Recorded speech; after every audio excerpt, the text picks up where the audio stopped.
The lived experience gives you an element of resilience that's taken for granted because you're trying to survive. And once you've survived, you're trying to thrive. There's so much that goes into your actual profession. You can point to it and say, oh, I have this degree, or I have this certification, or I have this experience, but oftentimes you take for granted what you went through, the good, the bad, the ugly, the whatever you want to call it. Historically, leaders have felt like they did have to have all the answers, and that if they didn't, it would be a sign of weakness. You look at the composition of our industry and our profession, you have so many people of one identity designing for a completely diverse world.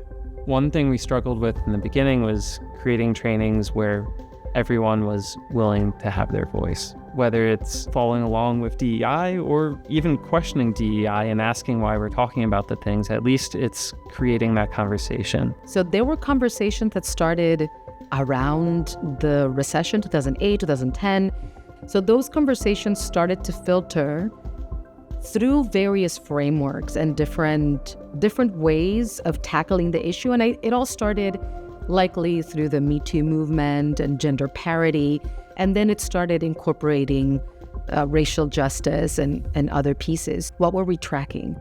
What were we acknowledging? What were we not? And understanding those gaps. 20 years ago, it was a talking point more so than like it was a check the box type of thing where like, yeah, diversity is important. We want to open up our doors. What I've seen evolve though, I think diversity does make us better individually and collectively. Now, I still think we have a long way to go.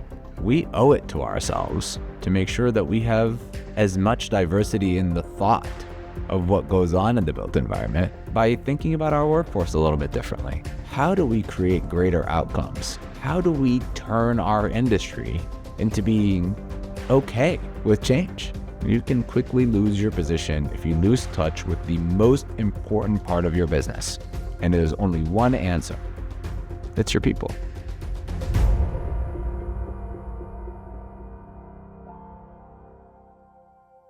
True leadership around this topic is, it's recognizing that it's not easy, it's not natural. I think we all have a tendency to kind of gravitate towards folks that look like us or come from where we come from. And so I think part of that leadership, again, it's recognizing that and it's creating an environment to kind of pull those barriers down. And then we start to really see the benefits. When you get a diverse group of people together that see the world differently, it's going to take some work to make all that mesh. We made a big effort of not leading it, but participating in it as leaders to keep it moving and showing other people that it's important to us.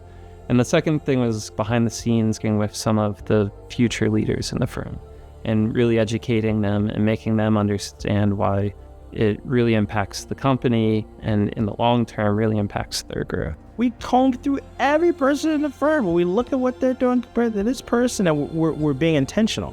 So we want to make sure we continue to do that. If you comb through the numbers, you see something that's not a favorable trend, you say, well, why is that? And then what are we going to do to address it? So I think that without metrics and without tracking these things, like, I don't know how you know what success is if you're not tracking it. The conversation particularly around equity and inclusion has changed a lot, and the culture of the organization can dictate a lot of what comes to the surface and what people feel comfortable being vocal about. DEI, it comes up usually in the context of a project or an initiative, but what it actually is a strategic pivot for organizations to acknowledge identity, to involve and to acknowledge and to hear and see people from historically excluded backgrounds. Transparency is very important. And to me, that looks like being always very curious, putting judgment aside, asking a lot of clarifying questions.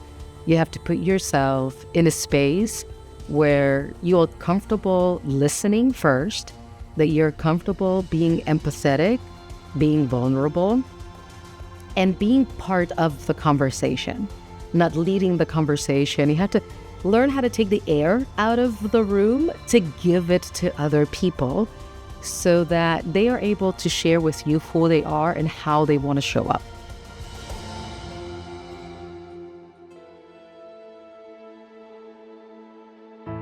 The future of DEI in the industry is that I think, one, it's kind of the industry is starting to embrace it, and I think you're going to see it more embraced across the industry.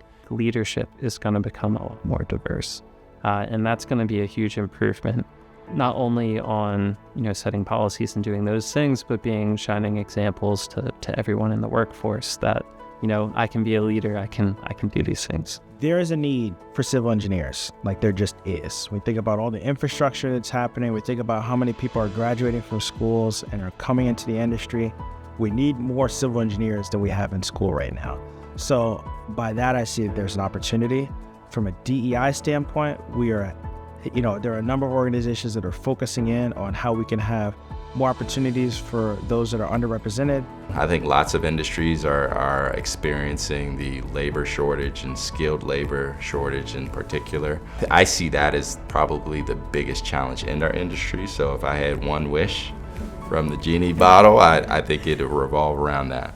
They just need to know those opportunities are out there. I'd like to see us all pivot in our journey in this industry, especially to how we actually design, to what our design practices are, what the conversations sound like. And once again, kind of normalizing this conversation about identity, not just interactions with our customers, but also with our peers and the people we work with day in and day out. I think in order for us to be truly proactive, we need to have better resources, recognize what those resources look like, and put more money and people into this. More studies, more research, more assessments, evaluating those assessments, following up on those assessments. What does that look like? Pulse surveys. Be comfortable with disruption. Be comfortable in the uncomfortableness of the unknown. Because in those rich conversations that are really uncomfortable is where people really shine, and where you can find those innovative things that will lead you and an organization to be better.